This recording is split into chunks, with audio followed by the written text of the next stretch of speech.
السلام علیکم ورحمۃ اللہ۔ ہم لوگ قرآن کریم پڑھنا سیکھ رہے ہیں اور قرآن کریم کے اندر ہماری سورہ بقرہ چل رہی ہے الحمدللہ، اور سورہ بقرہ کی بھی 136 آیتیں مکمل ہو چکی ہیں۔ آج کے سبق کے اندر ہم پڑھیں گے آیت نمبر 137 اور آیت نمبر 138۔ تو چلیے سبق کو شروع کرتے ہیں۔ اعوذ باللہ من الشیطان الرجیم، بسم اللہ الرحمن الرحیم۔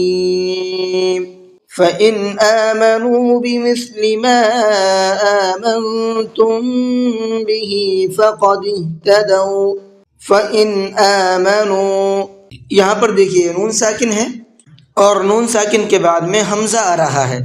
حمزہ اظہار کے حرفوں میں سے ہے تو یہاں پر نون میں اظہار کر کے پڑھیں گے۔ بِمِثْلِ، سا کو بہت نرمی کے ساتھ میں سافٹ کر کے پڑھنا ہے۔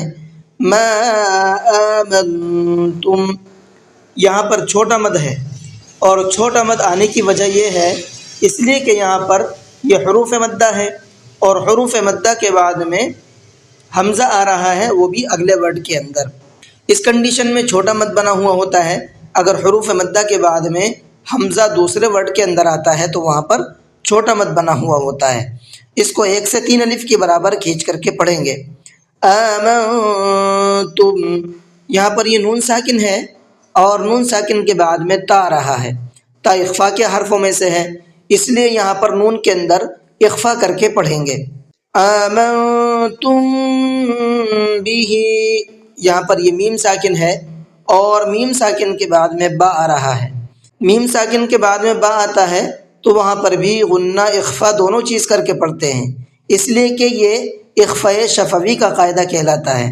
فَقَدِ اهْتَدَوْا، قاف کو پر کر کے پڑھنا ہے اور ہا کو حلق سے سینے کی طرف سے نکالنا ہے۔ اس کے اندر ایک بھاری سی آواز ہوتی ہے، اس بھاری آواز کے ساتھ میں پڑھنا ہے۔ فَقَدِ، یہ جو بھاری آواز نکل رہی ہے یہ ہا کا ساؤنڈ ہوتا ہے۔ وَإِن تَوَلَّوْا فَإِنَّمَا هُمْ فِي شِقَاقٍ، وَإِن تَوَلَّوْا، یہ نون ساکن ہے اور نون ساکن کے بعد میں تا آ رہا ہے۔ تا اخفا کے حرفوں میں سے ہے، اس لیے یہاں پر نون کے اندر اخفا کر کے پڑھیں گے۔ فَإِنَّمَا، یہ نون ہے اور نون کے اوپر تشدید ہے۔ نون پر جب تشدید ہوتی ہے تو وہاں پر غنہ کر کے پڑھتے ہیں۔ فی شقاق، فا کو کھینچ کر کے پڑھنا ہے، اس لیے کہ یہاں پر یہ یائے مدہ ہے اور یائے مدہ کو کھینچ کر کے پڑھا جاتا ہے۔ شقاق، دونوں بڑے قاف ہیں اور بڑے قاف کو پر کر کے پڑھا جاتا ہے، اس لیے دونوں کو پر کر کے پڑھنا ہے۔ فَسَيَكْفِيكَهُمُ اللَّهُ، یہاں پر دیکھیے یہ اللہ کلام کو میں نے پر کر کے پڑھا ہے، اور پر کر کے پڑھنے کی وجہ یہ ہے اس لیے کہ اللہ کے نام سے پہلے پیش ہے، اور اللہ کے نام سے پہلے پیش ہوتا ہے تو اللہ کے نام کو پر کر کے پڑھتے ہیں۔ وَهُوَ السَّمِيعُ الْعَلِيمُ، سمیع، عین کو حلق سے نکال کر کے پڑھنا ہے۔ علیم، یہاں پر بھی عین کو حلق سے نکال کر کے پڑھنا ہے۔ صبغۃ اللہ، صاد کو پر کر کے پڑھنا ہے، اور اس کے بعد میں یہ اللہ کا نام ہے، اللہ کے نام کو بھی پر کر کے پڑھنا ہے، اس لیے کہ اللہ کے نام سے پہلے زبر ہے، اور اللہ کے نام سے پہلے زبر ہوتا ہے تو اس کو بھی پر کر کے پڑھتے ہیں۔ وَمَنْ أَحْسَنُ مِنَ اللَّهِ صِبْغَةً، وَمَنْ أَحْسَنُ، یہاں پر نون کو ظاہر کر کے پڑھیں گے، یہاں پر اخفا غنہ نہیں کریں گے، ٹھیک ہے، اس لیے کہ نون ساکن کے بعد میں حمزہ آ رہا ہے، اور حمزہ جو ہے اظہار کے حرفوں میں سے ہے۔ مِنَ اللَّهِ، یہاں بھی اللہ کے نام کو پر کریں گے، اس لیے کہ اللہ کے نام سے پہلے زبر ہے، اور اللہ کے نام سے پہلے زبر ہوتا ہے تو اللہ کے نام کو پر کر کے پڑھتے ہیں۔ صبغہ، یہاں پر بھی صاد کو پر کر کے پڑھنا ہے۔ میں نے دیکھیے یہاں پر گولتا پر وقف کیا ہے، چونکہ علامت وقف ہے تو اس لیے وقف کریں گے۔ جب یہاں پر وقف کیا ہے میں نے، تو میں نے اس کو گولتا کو کیا پڑھا ہے؟ ہاں پڑھا ہے۔ تو گولتا کا قاعدہ یہ ہے کہ گولتا پر جب وقف کرتے ہیں تو وہ ہا بن جاتی ہے، اس لیے میں نے یہاں پر صبغہ پڑھا ہے۔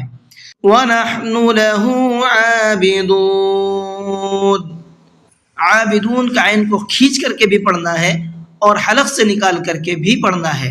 یہ چند پوائنٹ تجوید کے جو میں نے آپ کو یہاں پر بتائے ہیں۔ جن کا یاد کرنا ضروری ہے، تو ان پوائنٹ کو آپ یاد کیجئے اور ٹھیک اسی طریقے سے پریکٹس کیجئے جس طریقے سے میں نے آپ کو بتائے ہیں۔ انشاءاللہ بہت جلدی اور بہت آسانی کے ساتھ میں قرآن کریم پڑھنا سیکھ جائیں گے۔ تو آخر میں پڑھنا کیسے ہے وہ بھی بتا دیتا ہوں۔ فَإِنْ آمَنُوا بِمِثْلِ مَا آمَنْتُمْ بِهِ فَقَدِ اهْتَدَوْا وَإِنْ تَوَلَّوْا فَإِنَّمَا هُمْ فِي شِقَاقٍ فَسَيَكْفِيكَهُمُ اللَّهُ وَهُوَ السَّمِيعُ الْعَلِيمُ۔ صِبْغَةَ اللَّهِ وَمَنْ أَحْسَنُ مِنَ اللَّهِ صِبْغَةً وَنَحْنُ لَهُ عَابِدُونَ۔ جی آج کا سبق کو ختم کرتے ہیں۔ السلام علیکم ورحمۃ اللہ وبرکاتہ۔